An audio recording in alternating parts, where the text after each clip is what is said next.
the inspiration. I'm actually going to be writing, not full-time, but on the side, hopefully to publish. So Yeah, but thank you're you so always, much. even if you're doing something else, you're always writing Yeah, full-time. exactly. Writer is a full-time writer from start to finish, because even when you're not sitting on a keyboard, you're always doing this. Like right now, you're fucking writing full-time, because you're sitting here talking about the dream of writing, or you're practically writing. So you're a writer. You're not part-time, you're full-time. One of the best things anybody ever said to me, my sister, when I was like, I saw this movie Slacker, and I was like, hey man, I think I want to be a filmmaker. Like, I fell in love with the idea of being a filmmaker. I'd always been going to movies, like big Hollywood movies and shit. It never occurred to me that like somebody makes them. I just thought like, well, Steven Spielberg makes them all, or something like that. And then like, you know, you get older, you get more educated, you're like, no, other people do it. And then you learn that like, you don't have to be born in Hollywood to do it. You could do it yourself. I saw this movie called Slacker by Richard Linklater. Opened my eyes to the independent film world. I was like, shit, this is a place like where will operates over skill, so maybe I could fucking work there. So I started telling people like I want to be a filmmaker. One of the first people I told was my sister, because she was pretty ambitious. She went to school and stuff like that. She was always trying to be something better. So, you know, for years she was always like trying to get me to go to, there was this thing called EST back in the 70s and 80s, Warner Earhart seminar training. It's kind of like a Tony Robbins thing, where they give you technology to kind of get through problems and shit like that. My sister was always trying to get me to do that, because after high school I didn't do anything. I had no plan. Like my biggest dream in life, I was like, maybe I can own a deli, because fuck, I know how to make a sandwich, you know? So suddenly I saw this movie and I was like, maybe I want to be a filmmaker. I was talking to my friend Vinny Pereira. He was very interested in being a filmmaker. The first person I ever met who wanted to be a filmmaker, like, and knew it was practical, and knew the aspect ratios and shit like that. Very smart kid. So him and I started talking about it. We went up to New York to see a movie and shit. I fell in love with Richard Linklater, Slacker, said this is what I want to do. So I go home and I start telling everybody, I want to be a filmmaker. I tell my sister, when she's home from college or some shit, or she was out of college at that point, she was living in Philadelphia. So she's home and she's like, how are you doing? And she always took an interest in me and shit. She was always concerned that I was just going to be a loser. And not in a shitty way, like you're a loser, but like she knew I had potential and I was just kind of not doing much with my life.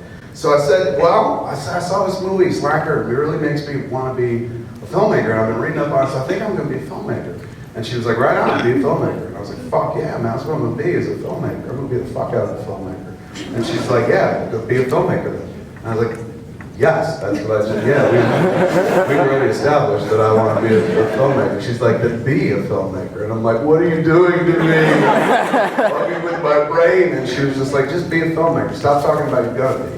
You are a filmmaker. You just haven't made a movie yet. Think about it. Every breath you take, every fucking move you make, or the rest of those police lyrics, do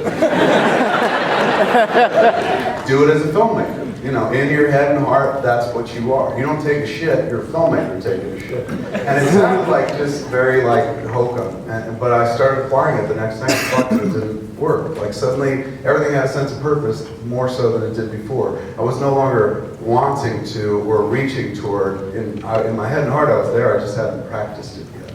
So for me, man, that piece of advice, be a writer.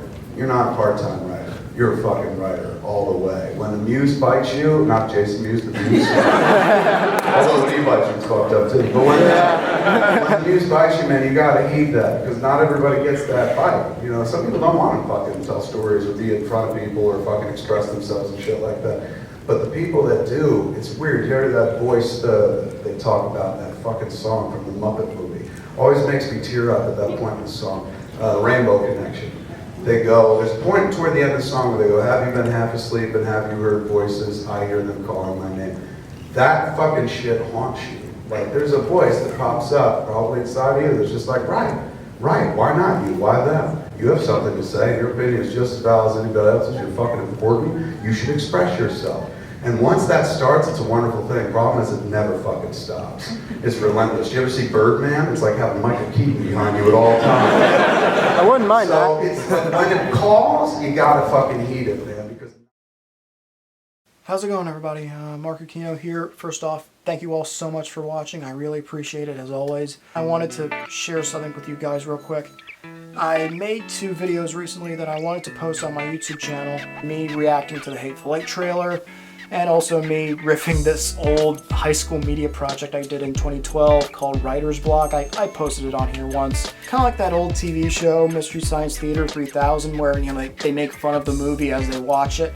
It's kind of similar to that, where basically I'll be making fun of the high school media project that I did as I'm watching it. But due to my commitment to the 200th video and that plan that I mentioned before, like all the videos I'll be posting leading up to it, I more than likely won't be able to post for about a couple weeks. So yeah, thankfully I found a plan B for that.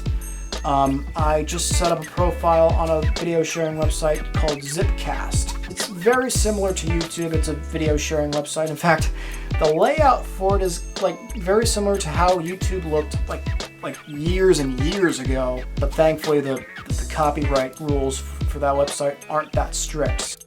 I'll be posting those two on Zipcast in the next week or so to kind of tie you guys over, at least until the 200th rolls around. I'll be putting the links to both in the description down below once I put them up. And also I'll be posting part 4 of the Kevin Smith Q&A this Friday, along with the sneak peek for my 200th video. I'd have to guess like very late next week. Why do I say late next week? I'll talk about that later. So I just wanted to bring you guys up to speed on that, and I'll see you later. Bye.